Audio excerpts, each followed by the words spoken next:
Goodbye, hardline. Don't cry, we let it ride. Goodbye, hardline. Don't cry, we let it ride.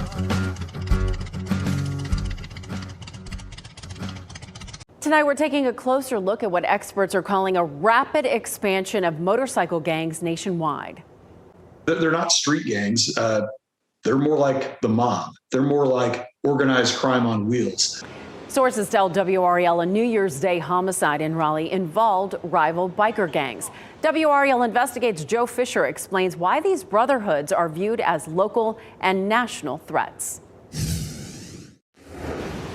A man on his motorcycle gunned down in a North Raleigh neighborhood New Year's Day. Unfortunately, it's starting to affect the general public. Sources tell WREL the victim, Jonas Padilla, was a member of the Pagans motorcycle gang, and the 5 men now facing murder charges are with the Red Devils. Each one of these groups wants to be king of the hill, top of the mountain. Steve Cook says the Red Devils are a support group of Hell's Angels. He's investigated biker gangs for nearly 30 years. They're not going away. They're not dwindling in size. If anything, they're expanding rapidly.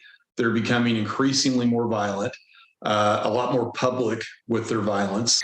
I'm at the Cleveland Draft House. There's a bunch of bikers up here, and they're shooting guns and stuff. I need the police now. In 2021, Clayton police say a fight between the Pagans and Red Devils ended with 1 person shot and 4 others severely beaten at the Cleveland Draft House. Last year, a triple homicide in Fayetteville was tied to biker gangs. Police said the Red Devils were among those involved. In the recent Raleigh shooting, investigators say the 5 men conspired to kill Padilla, then stole his jacket. That's a sign to Cook. If you can take another rival gang member's patch from them, that's a big deal. The Department of Justice has identified more than 300 outlaw motorcycle gangs in the U.S. Among them, the Hells Angels, Mongols, Banditos, Outlaws, and Sons of Silence pose a serious national domestic threat. They're involved in a laundry list of criminal activities. Right at the top of the page is drug distribution. These groups are very little about actual brotherhood. They're about earning money, committing crimes, and protecting their turf and territory. Cook says the gangs are tight-knit global organizations. They attend events together, funerals, U.S.A. runs. With a rapid expansion, he says the public needs to be aware and police need to respond. This is not something that you can let go. There has to be a response. Otherwise, there's a perceived weakness that comes out of it. I'm Joe Fisher, WREL News.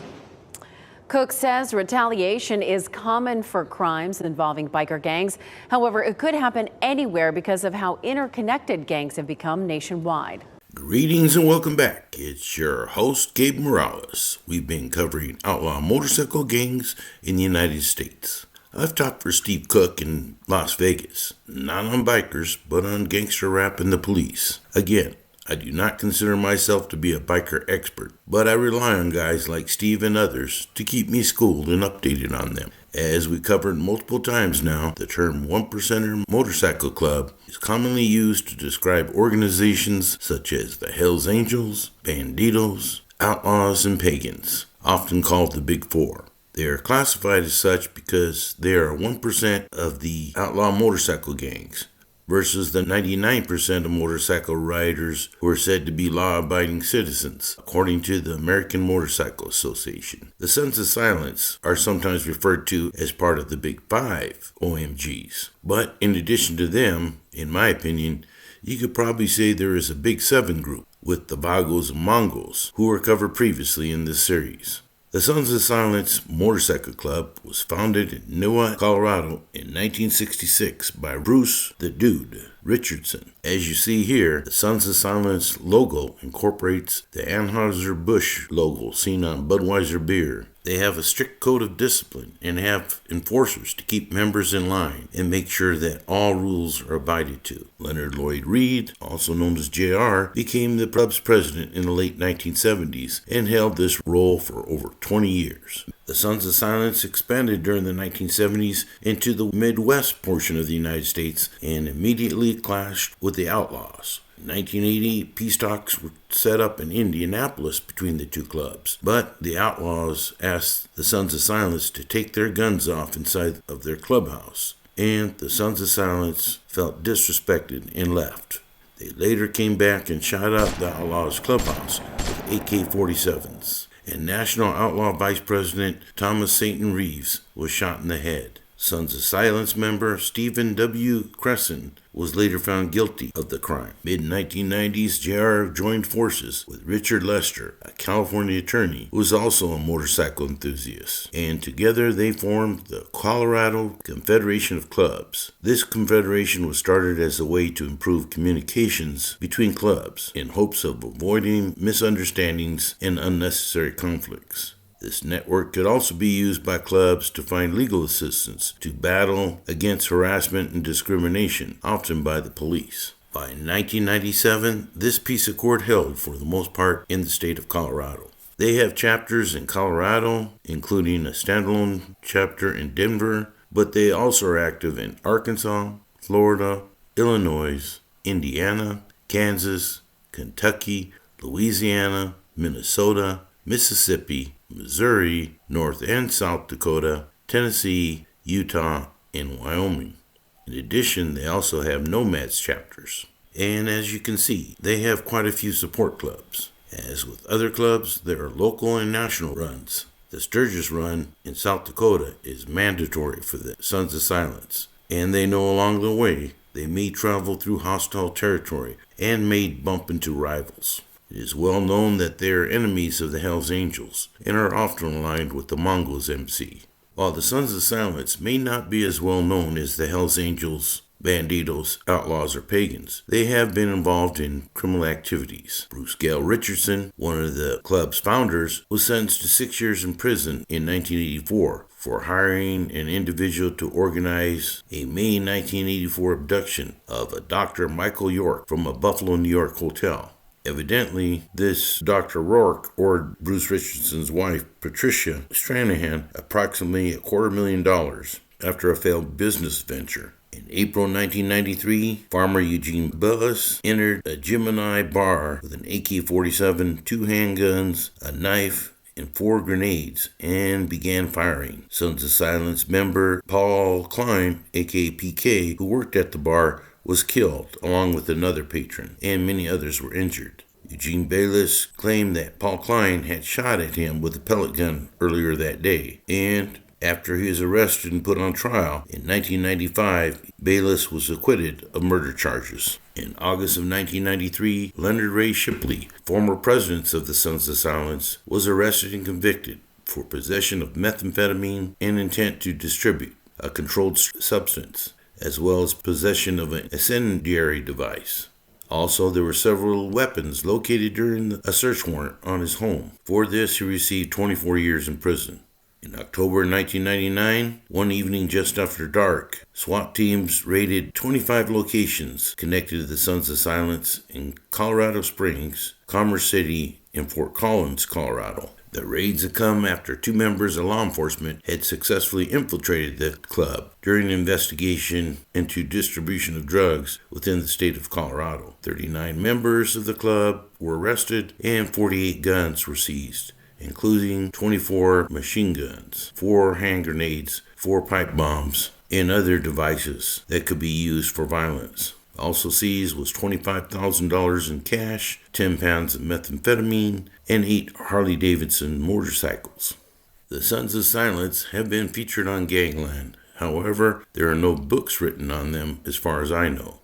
Brother Speed was founded in Boise, Idaho in 1969, and it wasn't long before they expanded and opened additional chapters in Logan, Idaho, and Portland, Oregon. And I believe currently they have about a dozen chapters in the Pacific Northwest. I've seen a few of them at runs and on the road. They get along with Free Souls, and the Outsiders MC, and have support clubs like Shadows MC. The Cossacks MC is an outlaw club founded in Tyler, Texas in 1969. They are well known for their involvement in the 2015 Waco shootout with the Bandidos, whereby 7 Cossacks died. As one channel commenter noted, while they often are portrayed as the victims, they are also said to have bullied and harassed some independent riders in Texas, and emphasize their bottom rocker as their territory, as many one-percenters do. They are classified as an outlaw motorcycle gang by law enforcement, despite claiming that they are just a family club. They do not wear a one-percenter diamond patch. However, that may change one day. Currently, I believe they have over a dozen chapters in this state of Texas and are said to be expanding, which is part of the reasons why they have bumped heads with the Bandidos, and also for their wearing of that bottom Texas rocker, which the Bandidos claim as their state. El Forasteros MC, meaning outsiders in Spanish, is a one-percenter club founded in Sioux City, Iowa in 1962 by Tom Fugel and Harlan Tiny Brower. Evidently, they were started after the founding members attempted to join the Satan Slaves MC, but were rejected. It is said that El Forasteros gave the Galloping Goose Motorcycle Club their first 1% patch, making them brother clubs, and today they're still known as being allies, and share a clubhouse with them in Kansas City.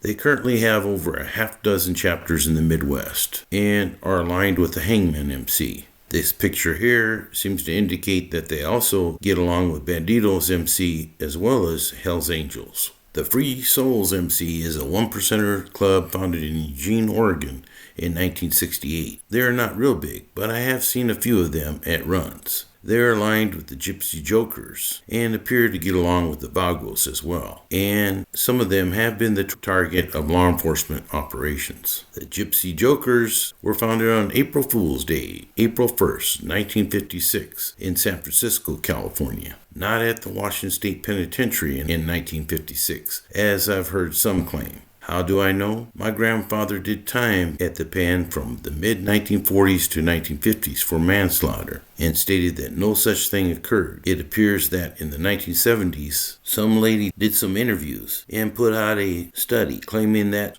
some of the Jokers were there in prison in 1956. But that was more like 1966 to 1967, after they were chased out of California by the Hells Angels in the early 1960s. And after some moved to Washington and Oregon and were later incarcerated.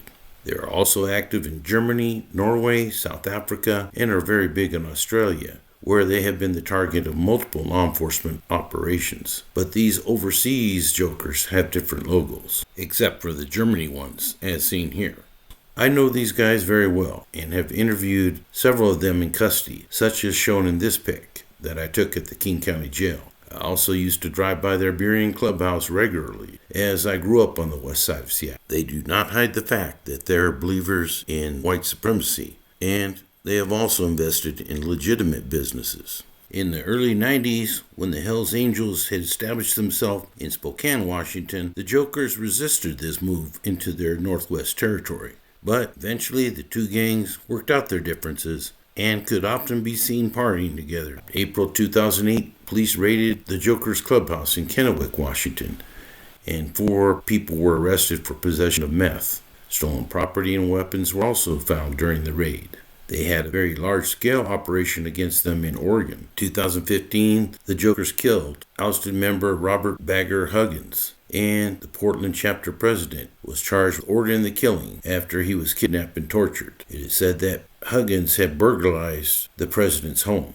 A good book that talks about the Jokers is Gypsy Joker to Hell's Angel by Phil Cross, who was a founding member of the San Jose chapter of the Jokers. But after years of violent battles with Hell's Angels, he eventually patched over to them. They are also mentioned in Hunter S. Thompson's book on the Hells Angels. The Galloping Goose MC was founded in Los Angeles in 1942. However, they're not really organized as an official club until 1946, and they were involved in the 1947 Hollister Rally, also called the Hollister Riot. After that incident, they shut down for a year, but then reformed and met up at Paraboo Bar on Beverly Hills Boulevard in Los Angeles. According to legend, Galloping Goose was the name of the motorcycle that was owned by one of the founders, Dick Hirschberg. And the word Galloping Goose and the image of a running finger was seen on his gas tank and was adopted as their logo. They had a war with the Hells Angels and migrated to Chicago and New Orleans, then to Montana, Wyoming, and Missouri, a state that they are still active in today. As I mentioned in the Mongols video, they and the Galloping Goose have recently feuded in the state of Missouri.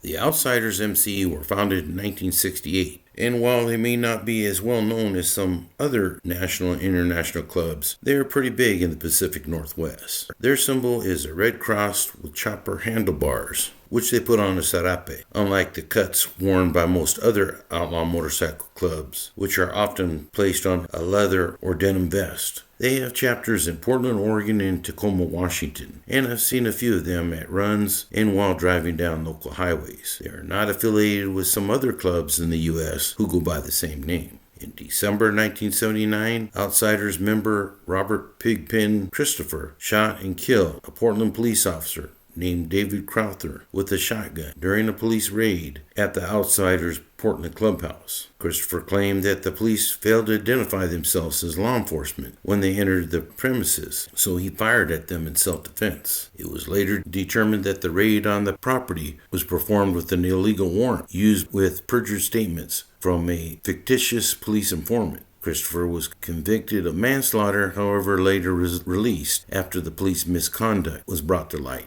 And there was some other stuff named in the case that points to police corruption. As a result of this, and during the investigation into the conduct of Portland PD, there were 58 convictions that were overturned and 35 cases dismissed. In 2011, the Outsiders, including Pigpen, played a key role as part of the Washington Confederation of Clubs, who successfully lobbied politicians in Olympia to pass a new law that prevented the profiling of motorcycle riders, specifically one-percenters. And the language stated that profiling occurs when a law enforcement officer singles out a suspect with certain characteristics because the officer believes that the class of persons that exhibits the characteristics is more likely than others to commit crimes. In other words, that there is not probable cause to make a stop. Allegedly, the Outsiders and Brother Speed are close to the Devil's Breed MC out of Hawaii, but I've never seen a Brother Speed MC or Outsider riding around here, nor a Devil's Breed MC riding in the Pacific Northwest. I do believe that the Devil's Breed are a support club of the HAs, which I have seen here, as discussed in my Hells Angels episode. The Resurrection MC are not listed on the onepercenter.com website, but I know they do exist. Like the Ghost Riders MC, were active in the 1960s through 70s in parts of Washington State, but seemed to have died out. Resurrection then came back in the late 1990s, and I also understand spread to a chapter located in El Dorado County. One old Resurrection MC member that I've dealt with was Jason Troll Zeller, who got into a shootout with a Washington State Patrol SWAT team in 2003. He was taken into custody and jailed where I worked in Seattle, found guilty, and sentenced to 106 years in prison. In another incident involving Resurrection, a search warrant was executed on their Tukwila clubhouse/compound, and 2 suspected Resurrection members, one being Kevin Vaughn, was believed to be involved in assault on law enforcement at that location. Resurrection will use the number 18 for the 18th letter, R, as one of their symbols.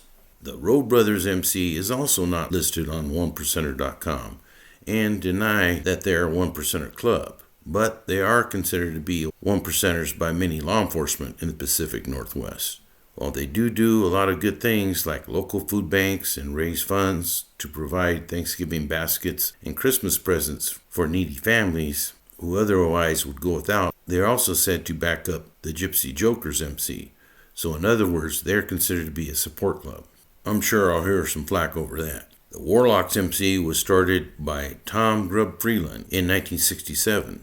And it is said that he joined with 12 other men to start a club, but he was the only one to do so, and opened up an Orlando, Florida chapter, which today is still the mother chapter. They are enemies of the Warlocks in Pennsylvania, who, as you can see here, have entirely different logos. I talked about the Warlocks quite a bit in the Outlaws episode, so I'll not get into too much detail here. You can check that out. But today they do have over 30 chapters in the U.S., being strongest by far in Florida. But they're also present in Georgia, South Carolina, West Virginia, New York, Ohio, and Minnesota. As you can see, I have quite a bit of documentation on all these clubs, and you only saw the tip of the iceberg of what I have. But I think it's funny that some still ask if I've ever even talked to any of these OMG members when I've told numerous stories of living right next to some, interviewed quite a few in prison and jail, and even bumped into some of them at biker events. It kind of trips me out though that some still post that I don't know what I'm talking about. Granted, as I've stated numerous times, I really don't feel I'm an OMG expert, but I do have lots of law enforcement buddies who worked major biker cases and who have reviewed my materials here, so I think I do have a little knowledge. I have to give props to 1%bikers.com, who has a lot of good info that I cross-reference during this series, and you can check them out for any info on 1%er clubs that I missed. By the way, there are a few predominantly Hispanic 1%er clubs, such as the Mongols and Bogos, and of course there is the fictitious Mayans MC that was a spin-off TV show from the series Sons of Anarchy. But there are also the Chingalings, which is an old Latino club out of New York City. I think I covered them in my East Coast Gangs video. But yes, there are some lesser known Latino 1% clubs and also sports bike clubs like Latino Riders, who often do stunt tricks at local parades. The late 40s Hollister Riot, movies like The Wild Ones with Marlon Brando and Easy Rider, a 1969 film written by Peter Fonda, Dennis Hopper, that also starred a then young Jack Nicholson, made OMGs popular during the 1940s through 70s and on. Many of the original biker leaders from that era have died now, but due to the popularity of shows like the Mayans and Sons of Anarchy and the revitalization of the Harley-Davidson Company in the U.S. after it recovered from claims of stock manipulation and production problems, as well as the general financial crisis in the auto and motorcycle industry from 2007 to 2010, and probably even the high price of gas, a new generation of outlaw motorcycle gang riders have been coming up. So we very likely will continue to see them in the news and see more law enforcement operations against them in future years. I only have one episode left in this series by request, and that will be on 1% Black Biker Clubs, coming up shortly. Thank you again for your respectful feedback, as it helps maintain the accuracy of my info. I also appreciate all the kudos for my hard work and letting me know that you enjoyed this series and this channel. I hope you have a happy Thanksgiving weekend with your friends and family. For now, this is Gabe Morales signing off for Gangsters, Cops, and Politicians.